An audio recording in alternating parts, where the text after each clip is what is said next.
não há lugar nenhum na Bíblia que diz que o pão se transforma no corpo e nem que o sumo da uva se transforme no sangue. Nós sabemos que representa.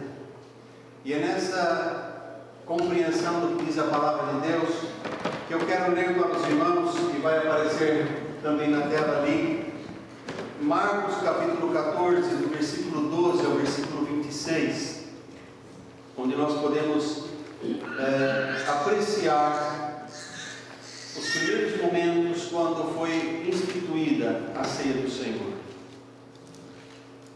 Assim diz a palavra de Deus: e no primeiro dia dos pães asmos, quando sacrificavam a Páscoa, disseram-lhe os discípulos: onde queres que vamos fazer os preparativos para comer a Páscoa? E enviou 2 dos seus discípulos e disse-lhes: ide à cidade, e um homem que leva um cântaro d'água vos encontrará, segui-o. E onde quer que entrar, dizei ao Senhor da casa: o mestre diz: onde está o aposento em que hei de comer a Páscoa com os meus discípulos? E ele vos mostrará um grande cenáculo mobiliado e preparado. Preparai ali. E saindo os seus discípulos foram à cidade e acharam como lhes tinha dito, e prepararam a Páscoa. E chegada a tarde, foi com os 12. E quando estavam assentados a comer, disse Jesus: em verdade vos digo, que um de vós que comigo come, há de trair-me. E eles começaram a entristecer-se e a dizer-lhe um após outro: porventura sou eu, Senhor? E outro: porventura sou eu, Senhor? Mas ele, respondendo, disse-lhes: é um dos 12 que mete comigo a mão no prato. Na verdade, o Filho do Homem vai, como dele está escrito. Mas ai daquele homem com quem o Filho do Homem, por quem o Filho do Homem é traído. Bom seria para o tal homem não haver nascido. E comendo eles, tomou Jesus pão e, abençoando-o, o partiu e deu-lhe, e disse: tomai e comei, isto é o meu corpo. E tomando o cálice e dando graças, deu-lhe, e todos beberam dele. E disse-lhes: isto é o meu sangue, o sangue do Novo Testamento, que por muitos é derramado. Em verdade vos digo, que não bebereis mais do fruto da vide, até aquele dia em que o beber novo no reino de Deus. E tendo cantado o hino, saíram para o Monte das Oliveiras. Oremos. Santo Deus e Pai, nós humildemente suplicamos que o Teu Espírito Santo, que tão somente o Teu Espírito Santo fale no nosso coração, para que possamos ouvir a voz do Senhor, não somente o pastor explicando, mas o Teu Espírito Santo nos ensinando e orientando. E assim somente o Teu nome seja glorificado nesta igreja, em nossas vidas, e possamos sair daqui conhecendo um pouquinho melhor da vontade do Senhor para as nossas vidas. É em nome de Jesus que oramos, Pai. Amém.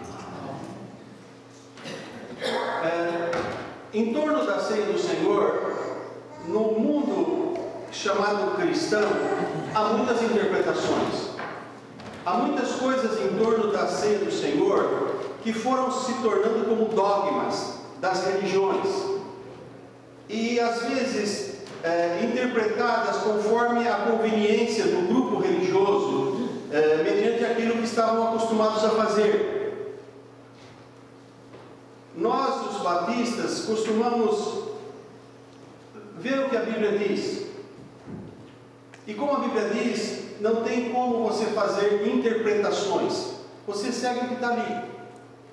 E nós cremos no que a Bíblia diz. Por exemplo, nós não cremos que a ceia do Senhor, que Paulo disse, a nossa comunhão no corpo e no sangue de Cristo, seja um sacramento. Nós não cremos nisso. Sacramento é tudo aquilo que, ministrado pelo oficiante religioso, produz um estado de graça à pessoa que recebe. Por exemplo, o batismo infantil. Creem que é um sacramento, porque pensa-se que o batismo infantil vai tornar a criança cristã, ela já não é mais pagã, e se morrer não vai para o limbo. Não tem isso na Bíblia. O batismo não salva, o batismo não lava pecados.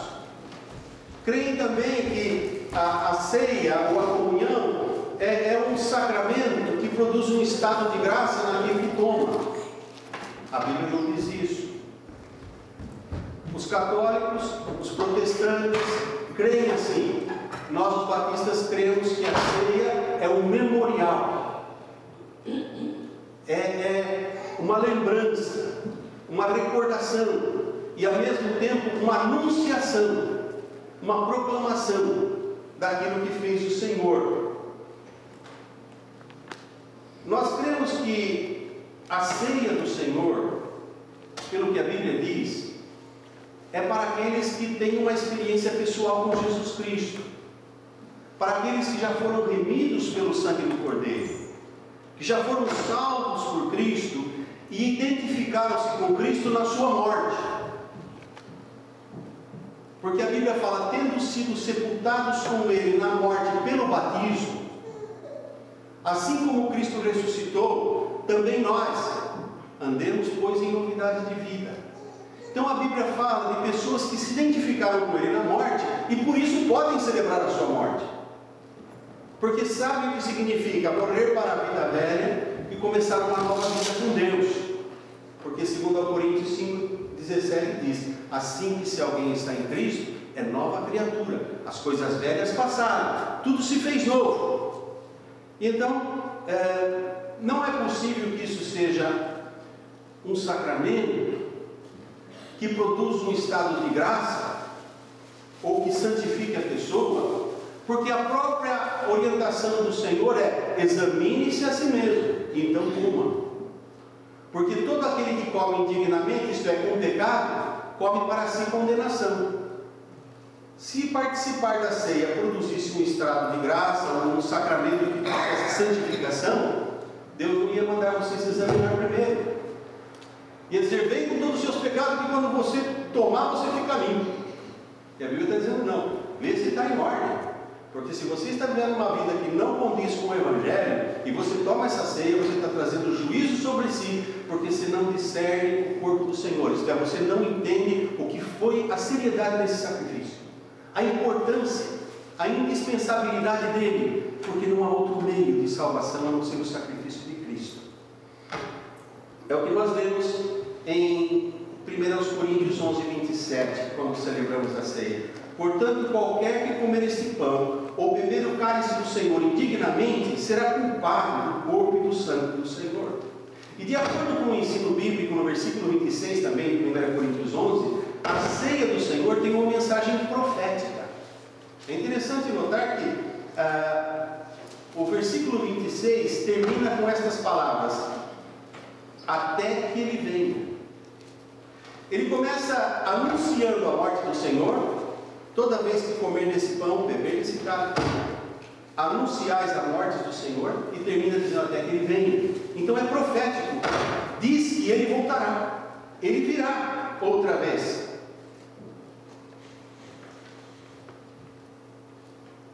Virá por quê?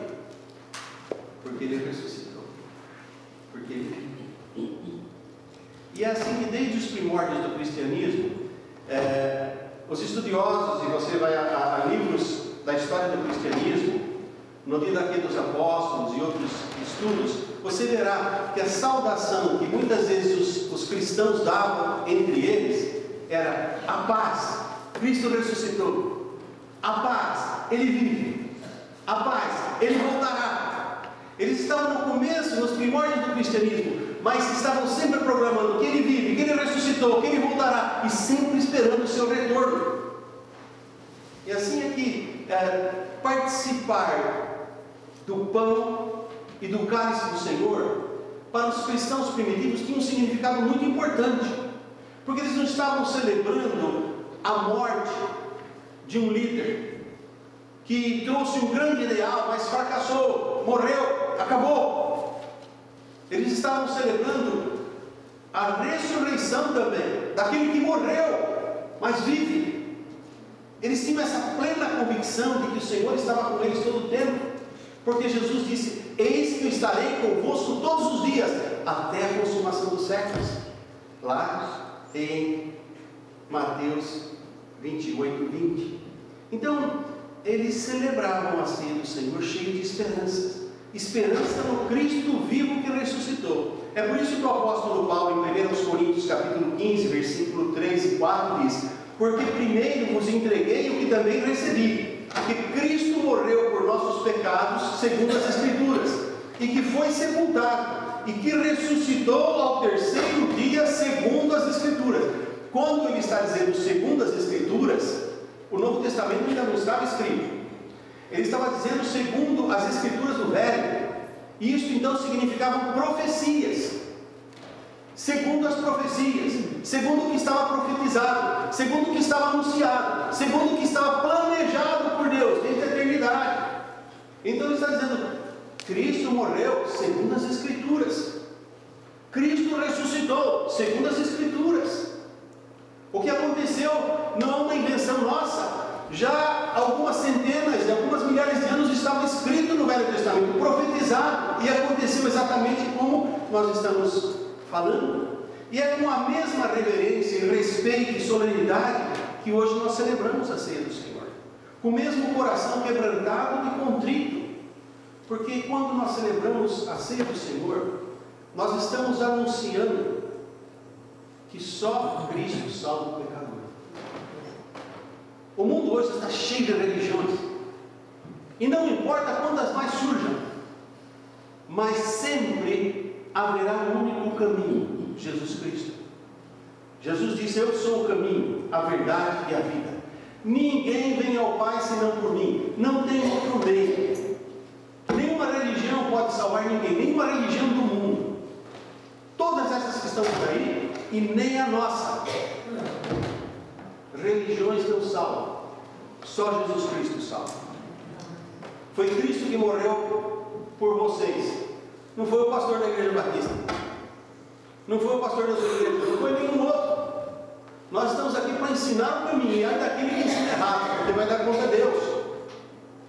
Mas o caminho é Jesus, e foi Jesus que deixou isso bem claro, quando ele disse que o seu sangue foi derramado para a remissão dos pecados de muitos, não era só daqueles ali. Versículo 28 de Mateus 26: pois isto é o meu sangue, o sangue do pacto, o qual é derramado por muitos para a remissão dos pecados. Então o pacto de Deus, a salvação, é o sangue de Cristo. Cristo não foi um revolucionário, Cristo não foi um mártir. A vinda de Cristo ao mundo estava nos planos de Deus desde a eternidade. Os profetas de Israel anunciaram o seu nascimento. Se nós vamos ao profeta Miqueias, nós veremos que no capítulo 5, versículo 2, Miqueias, do Velho Testamento, um dos profetas menores, escreveu: mas tu, Belém Efrata, posto que pequena para estar entre as milhares de Judá. Belém Efrata, uma aldeia, posto que pequena para estar entre as milhares de cidades de Judá. De ti é que me sairá aquele que há de reinar em Israel, e cujas saídas são desde os tempos antigos, desde os dias da eternidade.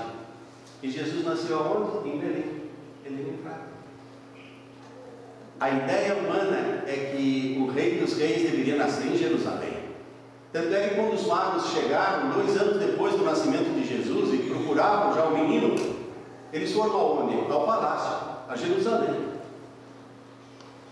Mas Deus usa as coisas pequenas para confundir as grandes, e as coisas que não são para confundir as que são, porque os pensamentos de Deus são mais altos que os nossos, e os caminhos de Deus mais elevados que os nossos. E então Deus usou Belém Efrata, um lugar simples, um lugar pobre, um lugar pequeno, para ali mostrar a grandeza do Senhor. Cristo nasceu de uma virgem, e isso estava profetizado também. Isaías, o profeta, no capítulo 7, versículo 14, diz: portanto o mesmo Senhor vos dará um sinal, eis que uma virgem conceberá e dará à luz um filho, e será o seu nome Emanuel. Isso se confirmou em Mateus capítulo 1, versículo 18 e 25, quando o anjo disse a José: e porás o seu nome Emanuel, que quer dizer Deus conosco, e chamá-lo Jesus, Salvador. Então, Isaías tinha vivido cerca de 600 anos antes de Jesus vir. E se você duvida do que eu falo, pega uma Bíblia hebraica. A Bíblia hebraica, os judeus, eles não têm o Novo Testamento, só o Velho Testamento. E na Bíblia dos judeus está escrito em Isaías que Jesus nasceria de uma virgem, que ele seria o Salvador. É por isso que Jesus disse aos sacerdotes e aos religiosos dos seus dias que eles não aceitavam, eles recusavam conhecer o plano de Deus. E a Bíblia diz: ele veio para que era seu, e os seus não receberam. Mas a todos quantos o receberam, deu-lhes o poder de serem feitos filhos de Deus aos que creem no seu nome. Então o nascimento de Jesus não é uma fantasia, não é uma história de fadas, que uma virgem ficou grávida e depois inventou uma história para o seu marido aceitar. Não. Desde o Velho Testamento já estava escrito que isso ia acontecer. Onde ia acontecer? Como ia acontecer? Em que cidade? Em que época? Tudo estava nos planos de Deus desde a eternidade. A Bíblia também diz que Cristo viveu sem pecado. Se ele tivesse pecado, ele não poderia morrer pelo meu nem pelo seu pecado. Sabe por quê? Porque a Bíblia diz em Romanos 6:23, porque o salário do pecado é a morte. Se ele tivesse pecado, ele teria que morrer pelo próprio pecado dele. O salário era a morte. Mas como ele nunca pecou, a morte dele poderia justificar a minha, a sua e toda a humanidade, porque ele não tinha nenhuma dívida para pagar. Ele era isento da culpa. Então, como justificar a morte de alguém inocente, quando esse inocente pode morrer por todos? Até o sacerdote, o sumo sacerdote Caifás, que era o sumo sacerdote aquele ano, convenceu as pessoas que era necessário que um morresse por todos. Eles conheciam as Escrituras, mas procuravam ignorar. E, infelizmente, hoje em dia também muita gente conhece, mas procura ignorar a verdade. Segundo aos Coríntios 5:21, aquele que não conheceu o pecado, Deus o fez pecado por nós, para que nele fôssemos feitos justiça de Deus. Então, aquele que não conheceu o pecado, Deus o fez pecado por nós, isto é, ele levou na cruz o meu e o seu pecado. E não o meu e o seu só, mas os pecados mais horríveis que você possa imaginar, ele levou na cruz. Dos piores criminosos, levou na cruz. E prova está que quando um dos criminosos falou: Senhor, lembra-te de mim quando entrares no teu reino, ele disse: ainda hoje estarás comigo no paraíso. Ele não disse: olha amigo, agora é tarde, você não tem como descer da cruz, você não pode se batizar. Ah, meu amigo, pede que a sua família faça orações pela sua alma e pague penitências pela sua salvação. Não, porque não é por obras de homens, é pela fé. E Jesus disse: ainda hoje estarás comigo no paraíso. Jesus não exigiu nada dele, somente fé. E essa ceia que nós celebramos hoje é um ato de fé. Também Isaías profetizou que Jesus morreria em nosso lugar. O profeta Isaías, no capítulo 53, versículo 4 e 6, diz: Isaías, antes de Jesus vir ao mundo, diz: verdadeiramente ele tomou sobre si as nossas enfermidades, e as nossas dores levou sobre si. E nós o reputamos por aflito, ferido de Deus e oprimido. Mas ele foi ferido pelas nossas transgressões e moído pelas nossas iniquidades. O castigo que nos traz a paz estava sobre ele, e pelas suas pisaduras fomos sarados. Todos nós andávamos desgarrados como ovelhas, cada um se desviava pelo seu caminho, mas o Senhor fez cair sobre ele a iniquidade de nós todos, o pecado. Esse é o quadro. O quadro que nós temos na história da humanidade é que um dia Deus enviou o seu Filho ao mundo e interviu na história da humanidade. Ele interferiu de tal forma que hoje o mundo moderno vive o ano 2016 depois de Cristo. Até aqueles que não aceitam, que não creem em Cristo, tem que viver essa realidade. Nós estamos no ano 2016 depois de Cristo. Ele dividiu a história da humanidade antes de Cristo e depois de Cristo. E quando Ele vem para a minha vida e para a sua vida, é isso que acontece. Ele divide a minha história em antes de conhecer a Cristo como Senhor, Salvador e Rei pessoal, e conhecer a Cristo simplesmente como um religioso, que Ele é o Salvador, mas agora quando conhecemos, Ele passa a ser o meu Senhor e Salvador. Então, a vida minha antes de conhecer a Cristo e a minha vida agora com Cristo. E a diferença é total, completa.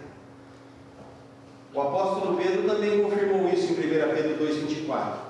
Levando Ele mesmo os nossos pecados em seu corpo sobre o madeiro, para que os mortos para os pecados pudéssemos viver para a justiça, e pelas suas pisaduras fostes sarados.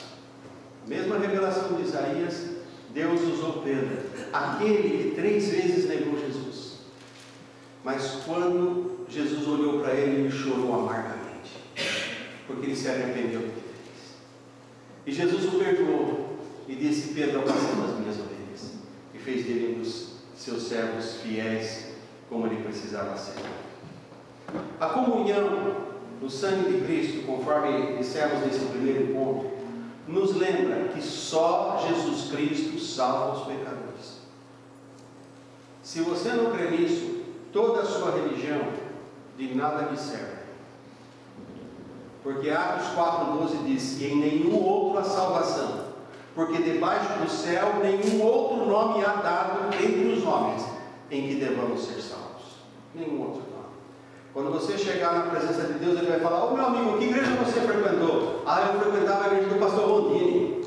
Errou, a igreja não é do pastor Rondini, é de Jesus, né? Ah, eu era da igreja batista. Jesus não vai perguntar isso. O Senhor vai ver se Jesus é o seu Senhor e Salvador. Ele não vai perguntar qual a sua igreja, mas se você recebeu Cristo como Salvador, se Cristo lavou os seus pecados com o seu sangue e purificou, e se o seu nome está no livro da vida.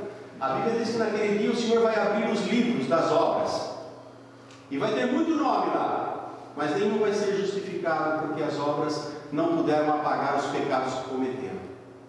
E aí vai abrir o livro da vida, e no livro da vida ele vai ver o nome dos remidos, e a Bíblia diz que todos que foram remidos terão um novo nome lá na glória, e os remidos então ouvirão: bendito entra no reino do meu Pai. Isso é alguma coisa que está na Bíblia, e nós não temos como interpretar de outra forma. Não é questão de religião, não é questão de o pastor Rondinho dizer assim: ah, Cristo salva sim, mas você tem que guardar o sábado. Cristo salva sim, mas você tem que fazer isso e aquilo. Então Cristo não salva, você tem que fazer mais alguma coisa, porque o que Ele fez não é suficiente. Mas quando Ele estava na cruz, Ele disse: está consumado, e expirou. Sabe o que quer dizer consumado? Quer dizer, a obra da redenção está completa, não cabe mais nada, está consumada, está completada. Qualquer coisa que eu ou você adicione a isso é negar o preço que Jesus pagou como sendo suficiência. É como dizer que eu posso fazer alguma coisa melhor para completar, e isso é uma ofensa a Deus. É como se eu lhe dou um presente e você recebe com muito carinho, mas depois mete a mão na geleira, pega a carteira e fala assim no bolso, como diz o brasileiro, e diz assim: aí, quanto custou que eu quero pagar? Ou então deixa eu ajudar com metade. Já estou mostrando que eu não estou aceitando a sua oferta de amor. Com Deus é assim também. Ou você pela fé aceita que é pecador e sem Cristo não tem salvação, ou não há nada que o Evangelho possa fazer por você. Ao participarmos do pão e do vinho, do pão e do cálice do Senhor, todos nós confessamos que precisamos de Cristo. Quando nos tornamos cristãos pela conversão, não por herança religiosa, mas por uma decisão pessoal, porque há cristão nominal, aquele que vem de uma família cristã e se entende como cristão, mas há o cristão verdadeiro, que é o convertido, não por herança religiosa, mas por uma experiência com Deus. Quando eu me decido a me render a Deus e deixar que Cristo seja o Senhor da minha vida, Ele será o meu Salvador. E quando eu como o pão e tomo do cálice, Eu estou confessando a minha salvação por meio de Jesus Cristo, através do sacrifício expiatório de Cristo, e de nada que eu ou você possa fazer. Conforme Cristo mesmo disse: isto é o meu corpo, que é partido por vós. Ele disse: isto é o meu sangue, que é derramado para a remissão de muitos. E ele diz: isto é o meu corpo, que é partido por vós. O corpo dele foi partido em meu lugar. Nós cantamos: morri na cruz por ti, que fazes tu por mim. Né? Ele deu a vida para que eu pudesse ter salvação, você pudesse ter salvação. E creio, isso não tem nada a ver com religião, é alguma coisa pessoal. O pastor não pode fazer nada para você a não ser ensinar o caminho. Só você pode ir a Deus por meio de Jesus Cristo e falar com Deus: Senhor, sou pecador, sou pecadora, Senhor, peço perdão dos meus pecados, perdoa o meu pecado, salva minha alma, escreve meu nome no livro da vida no céu, Senhor. Eu quero ser, a partir de hoje, teu servo, tua serva, teu filho, tua filha. Porque Jesus dizia: eu sou o caminho, ninguém vem ao Pai senão por mim. Você não tem como ir a Deus através da religião, através do pastor, através do padre. Você só pode ir através de Jesus. E como? Orando a Deus em nome dele. Mais um motivo para celebrar a ceia é que quando, em terceiro lugar, quando nós participamos do pão e do cálice do Senhor, nós confessamos uma coisa muito linda, que é a realidade da igreja. Nós somos membros do corpo de Cristo e membros uns dos outros. Cristo é a cabeça da igreja. Muita gente acha: é o pastor, pelo amor de Deus, nunca me põe nessa situação, porque estaria usurpando o lugar de Cristo. Qualquer um que se põe como cabeça da igreja está tomando o lugar de Jesus, é um usurpador, é um impostor. A cabeça da igreja é Jesus Cristo. Nós somos somente membros do seu corpo. Ora, vós sois corpo de Cristo e seus membros em particular. O que isso faz? Me faz pensar que eu preciso viver uma vida debaixo da orientação da cabeça. Os meus membros se movem, meu corpo se move porque o cérebro manda. Esses movimentos que eu faço tão rápido, não dá nem tempo de eu pensar, mas o cérebro já sabia o que eu ia fazer, mandou fazer, e estou fazendo aquilo. É tão rápido o comando dele. E é assim Jesus, ele que comanda. Mas ao mesmo tempo, ele faz pensar que se somos membros uns dos outros, nos faz ter mais amor uns pelos outros e ter mais cuidado uns pelos outros, cuidarmos, porque Jesus disse: ninguém maltrata o seu próprio corpo, antes o alimenta e sustenta. É o que diz a palavra de Deus. Então, se nós somos membros uns dos outros, nunca um crente, um irmão, deve ficar ofendendo o outro, guardar raiva do outro, maltratar o outro, porque eu sou membro do mesmo corpo. Ou você é burro demais para pegar o martelo e dar uma martelada no dedo para ver se dói. Vai doer o corpo inteiro, não dói? Quando você faz isso com um irmão, com uma irmã, quando eu faço, se aquele irmão está ferido, eu estou ferindo o corpo inteiro. Todos sofremos. Por isso nós temos que tratar uns aos outros com amor. Quando participamos dessa comunhão, nós mostramos que temos comunhão com Cristo e uns com os outros. Em 1 João capítulo 1, o apóstolo escreveu: mas a nossa comunhão é com o Pai e com o seu Filho Jesus Cristo. E se andarmos na luz como Ele na luz está, temos comunhão uns com os outros. E o sangue de Cristo nos purifica de todo pecado. Mas se não andarmos na luz, se não tivermos comunhão uns com os outros, João também disse: como você pode dizer que ama a Deus que você não vê, se você não ama o irmão que vê? Aí a nossa religião é falsa. Pode enganar os homens, mas Deus não, porque o homem vê a aparência, mas Deus vê o coração. E quando nós estamos celebrando isso aqui, nós estamos dando um testemunho que é nessa comunhão que nós vivemos. Nossa comunhão está no corpo de Cristo, por causa do sacrifício de Cristo, senão estaríamos todos perdidos.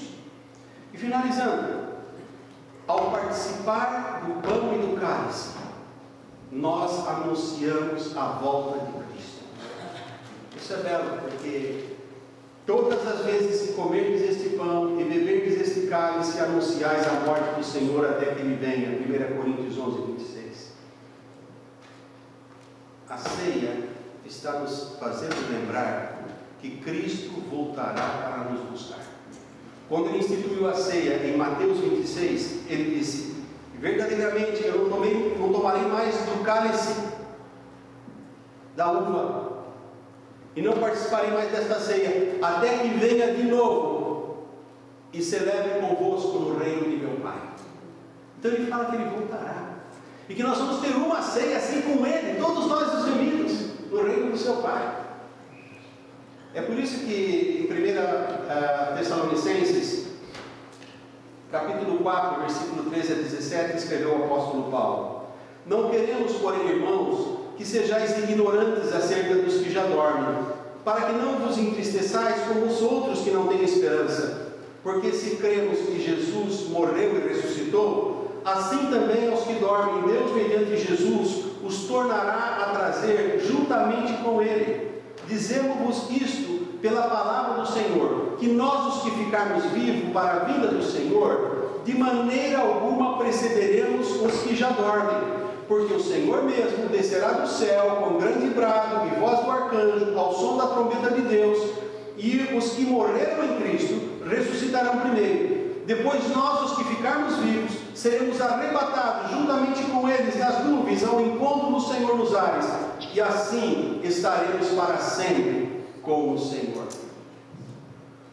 Como nós vemos, a ceia do Senhor nos ensina que Jesus voltará e nos levará para o céu, e estaremos para sempre com Ele. Concluindo, ao celebrar a ceia do Senhor, nós devemos nos lembrar do que Cristo ensinou enquanto viveu, e por isso nós estamos estudando o Evangelho de Marcos, e vamos estar vendo os ensinos de Jesus. Precisamos nos lembrar o que Ele fez por nós e por que Ele fez, por nossa culpa. O castigo que eu merecia, Ele pagou. E podemos nos lembrar também que Ele ressuscitou, e Ele voltará. E em Hebreus capítulo 13, versículo 5, Ele diz: porque Ele mesmo disse: não te deixarei, nem te desampararei. Ele não só voltará, mas nas minhas lutas do dia a dia, nas tribulações e provações e dificuldades que eu passo, eu posso correr a Ele em oração, porque Ele fala: não te deixarei, nem te desampararei. A Bíblia diz em Salmo 34, 19: muitas são as aflições do justo, mas o Senhor o livra de todos. Então, quando nós celebramos esta ceia, nós estamos lembrando de um Deus presente. Eu não sei como vai ser a sua semana que inicia. Se você vai passar por lutas, se eu vou passar por lutas, nós não sabemos o que o amanhã tem reservado, mas nós conhecemos aquele que conhece o amanhã, aquele que tem o futuro em suas mãos, aquele que é Rei dos Reis, Senhor dos Senhores, que veio da eternidade, viveu sem pecado, morreu e ressuscitou, e disse: na casa do meu Pai há muitas moradas, vou preparar-vos lugar. E se eu for e preparar lugar, voltarei e vos levarei para mim mesmo, para que onde estiver, estejais vós também. Então falamos de um Cristo vivo, e quem já entregou o coração a Jesus sabe do que eu estou falando. Quem não entregou ainda não sabe. Pode parecer uma coisa muito bonita, mas será que é verdade? Um menino estava certa vez, ele era crente, um cristão, e seus amiguinhos sempre riam dele por causa que ele estava sempre lendo a Bíblia quando ele podia lá na escola. E um dia um amiguinho falou assim: você me prova que essas coisas que vocês acreditam é verdade, que eu também me viro um crente. Aí o menininho estava no intervalo, chupando uma laranja, descascando, cortou a laranja no meio, chupou e falou para o outro: que gosto tem a laranja? Aí ele falou: não sei, eu nunca experimentei. Ele falou: é a mesma coisa com Jesus, você nunca vai saber até que experimente. Se você não entregar o coração a Jesus, você não vai saber nada do que eu falo. E eu posso chupar essa laranja e fazer cara de que está azeda e ela pode estar muito doce, você nunca vai saber. Ou posso fazer cara de doce e ela pode estar azeda, você só vai saber se entregar a vida a Jesus. A minha palavra para você é isso também hoje. Entrega o teu coração ao Senhor, confia nele, e o mais é. Pai querido, graças te damos porque o Senhor é bom, uma fortaleza no dia da angústia, que conhece os que no Senhor confiam. E no meio da angústia do pecado e condenação ao inferno, Jesus veio para morrer na cruz e nos trazer a salvação, para que todo aquele que nele crê não pereça, mas tenha vida eterna. E nós cremos nisso, Senhor. E te agradecemos pela salvação que recebemos, não porque merecemos, não porque nossa religião seja melhor que ninguém, porque sabemos que nada que fazemos nos salva, nem a nossa religião. Quem salva é Jesus Cristo. E é no nome de Jesus que nós confiamos. E a Ele oferecemos esta celebração e este culto para a honra e glória do seu santo e bendito nome. Amém. Encerramos o nosso culto cantando, não a nós, Senhor, mas ao teu nome.